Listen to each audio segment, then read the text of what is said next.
இன்னொரு அடுத்த லிஸ்ட்ல நம்ம வந்து 9.25 கோடி ரூபாய்க்கு இவங்கனால வந்து வாங்கப்பட்ட தீபக் சஹாருக்கு வருவோம். இப்ப தீபக் சஹாரை பொறுத்த வரைக்கும் 2 விஷயம் தான். ஒண்ணு இன்ஜுரி அந்த இது இருக்கனால அவருக்கு கன்சிஸ்டன்சி ஸ்குவாட்ல இல்ல. போறாரு வராரு ஐபிஎல்ல ஃபுல்லா 14 மேட்ச்மே அவரால் ஆட முடியலப்பா அப்படின்ற இன்ஜுரி கன்சர்ன்ஸ் தான் தீபக் சஹாரோட மிகப்பெரிய பிரச்சனை. அதனாலதான் இந்தியன் டீம்லயே கூட வந்து T20 பொறுத்த வரைக்கும் எங்கேயுமே வந்து அவரால் கண்டினியூஸா வந்துட்டு அதுக்கப்புறம் பயணம் பண்ண முடியல. பிகாஸ் இந்த இன்ஜுரி ப்ராப்ளம்ஸ் தான் அவருக்கு இருக்கிற காரணத்தினால. அந்த வகையில பார்க்கும்போது தீபக் சஹார ஒரு காரணமா யோசிக்கலாம் வச்சுக்கலாமா வேணாமா அப்படின்னு. 2வது 9.25 கோடி ரூபாய்க்கு வர்த்தாப்பா அவரு, அவ்வளவு சூப்பரா போடுறாராப்பா அவரு அப்படின்னு கேட்டீங்கன்னா, தீபக் சஹார் சிஎஸ்கேல எவ்வளவு சூப்பரா ஒரு ப்ராமினன்ட் பிளேயரா இருந்தாரோ அந்த அளவுக்கு அந்த ப்ராமினன்ஸ் இப்ப இல்ல, குறைஞ்சிட்டே வருது.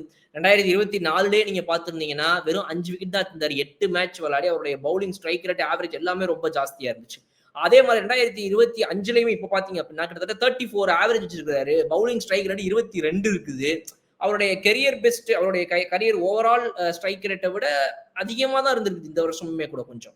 சோ அதெல்லாம் வச்சு பார்க்கும்போது அவர் வந்து தி பெஸ்ட்ல இல்ல. 2023ல அதுக்கு முன்னாடிலாம் இருந்த 2019லலாம் இருந்த அந்த தீபக் சஹார் இல்ல. கன்சிஸ்டன்சி கிடையாது.